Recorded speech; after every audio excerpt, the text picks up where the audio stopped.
Bismillahirrahmanirrahim. Assalamualaikum warahmatullahi wabarakatuh. Hari ini kita akan kembali membahas materi filsafat pendidikan, khususnya filsafat pendidikan perennialisme. Apa itu perennialisme? Langsung saja kita bahas. Perennialisme berasal dari kata perennial, artinya adalah dapat hidup beberapa tahun terus-menerus. Lalu berkembang dalam istilah filsafat pendidikan, yakni paham tentang mempertahankan nilai-nilai abadi untuk mengembangkan potensi manusia karena sangat diperlukan oleh manusia itu sendiri. Perennialisme adalah paham filsafat pendidikan yang muncul sekitar awal abad 20. Kemunculannya berkaitan dengan reaksi atas gerakan progresivisme yang lahir di Amerika, sehingga perennialisme dapat juga dikatakan sebagai aliran filsafat pendidikan yang regresif, yaitu menengok ke belakang ke zaman Yunani kuno dan abad pertengahan di Eropa yang telah menghasilkan nilai-nilai abadi perennial dalam kehidupan. Aliran perennialisme ini bisa dikatakan sebagai aliran yang konservatif karena menolak pendidikan liberal. Jika paham progresivisme ingin terus berubah ke arah kemajuan, namun tidak dengan perennialisme, paham ini menginginkan kembali pada nilai yang bersifat teologis atau keagamaan dalam konteks perkembangan filsafat barat. Konsep pendidikan menurut perennialisme adalah manusia itu hidup di alam dan lingkungan sosial dan memiliki jasmani, bahwa pengetahuan dan keterampilan yang memungkinkan manusia menopang jasmani dan eksistensi jiwanya termasuk juga dalam kurikulum. Sebagai sebuah produk dari sejarah, manusia menciptakan biografinya sendiri. Ketika hidup di masyarakat, manusia membutuhkan etika, sistem hukum, dan sistem politik, dan sistem ekonomi yang memberikan keberadaan personal dan sosial yang baik. Oleh karena manusia adalah makhluk sosial dan komunal, bahasa dan keterampilan membaca menjadi penting.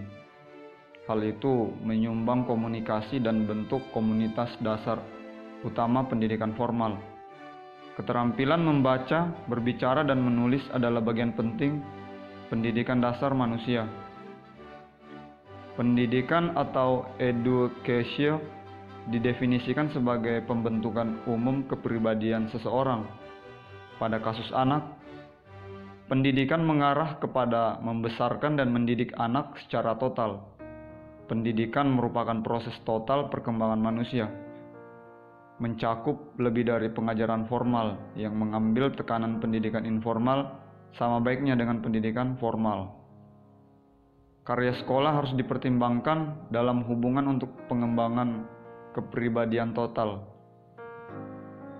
Di sekolah, pengajaran disengaja atau untuk latihan disiplin keilmuan, karena ketika seorang guru mengajar sesuatu untuk seorang siswa, keberhasilan atau kegagalan dari pengajaran yang disengaja tergantung hubungannya dengan pembentukan kepribadian utuh yang mengambil tempat di luar sekolah. Dalam konteks Thomisme, guru adalah seseorang yang memiliki pengetahuan atau beberapa keterampilan dan melalui pengajaran mentransmisikan kepada pembelajar. Pengajaran adalah proses sangat verbal di mana guru harus hati-hati memilih kata-kata yang tepat dan frase untuk menggambarkan prinsip-prinsip atau menunjukkan keterampilan yang pembelajar mesti dapatkan. Seorang siswa harus aktif dalam kegiatan belajar mengajar karena siswa memiliki potensi untuk mencapai intelektual dan pengetahuan yang tepat. Bahasa guru adalah rangsangan, stimulus yang memberi motivasi dan menjelaskan sehingga murid dapat melatih intelektualnya. Guru menurut pandangan Aquinas harus menjadi komunikator yang terampil, seorang retorika yang halus budi untuk dapat berkomunikasi secara efektif. Seorang guru harus memilih kata-kata yang benar, menggunakan gaya berbicara yang pantas, dan menyeleksi contoh dan analogi yang tepat. Oleh karena guru merupakan seorang komunikator yang terampil, sehingga guru harus juga memperhatikan bahwa pengajaran tidak dapat diberikan ke dalam verbalisme, omong kosong, atau mengajarkan kata-kata yang tanpa makna kepada pengalaman siswa. Pengajaran harus selalu dimulai dengan apa yang anak-anak siap memiliki dan harus mengarah kepada sesuatu yang baru. Mengajar meliputi menstruktur dan mengorganisasi materi dengan hati-hati untuk diajarkan. Pada konsep guru menurut Thomistik, seni mengajar jarang memadukan kehidupan yang kontemplatif dan aktif. Karena kontemplatif, seorang guru harus menyediakan waktu untuk meneliti, untuk mengetahui materi pelajarannya diperoleh melalui teologi, matematik, atau ilmu. Lalu, pandangan tentang peserta didik dan pendidik menurut kaum perennialisme. Yang pertama itu, peserta didik diharapkan mampu mengenal dan mengembangkan karya-karya yang menjadi landasan pengembangan disiplin mental. Karya-karya ini merupakan buah pikiran tokoh-tokoh besar masa lampau seperti bahasa, sastra, sejarah, filsafat, politik, ekonomi, matematika, ilmu alam, dan ilmu-ilmu lainnya yang terbukti dalam sejarah telah memberi kontribusi yang besar bagi umat manusia. Dengan mengetahui pikiran dan temuan para ahli tersebut, maka peserta didik akan mempunyai dua keuntungan. Yang pertama, mengetahui kejadian masa lampau yang telah dipikirkan oleh orang-orang besar dan memikirkan peristiwa-peristiwa penting dan karya tokoh tersebut untuk diri sendiri dan bahan pertimbangan bagi kemajuan zaman sekarang. Kemudian, sasaran pendidikan adalah kepemilikan atas prinsip-prinsip tentang kenyataan, kebenaran dan nilai-nilai abadi yang tidak terikat ruang dan waktu. Tolak ukur nilai-nilai bersifat mutlak, sehingga aliran ini menentang demokrasi yang murni.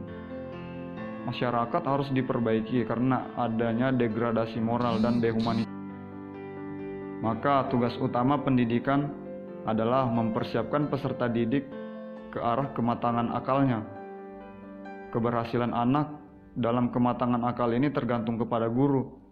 Guru atau pendidik adalah benar-benar sosok yang dapat diteladani dan menguasai bidang ilmunya, sehingga peserta didik akan mendapatkan pendidikan yang berkualitas. Ya, demikian tadi materi singkat dasar filsafat pendidikan perennialisme. Semoga bermanfaat. Saya ucapkan terima kasih. Assalamualaikum warahmatullahi wabarakatuh.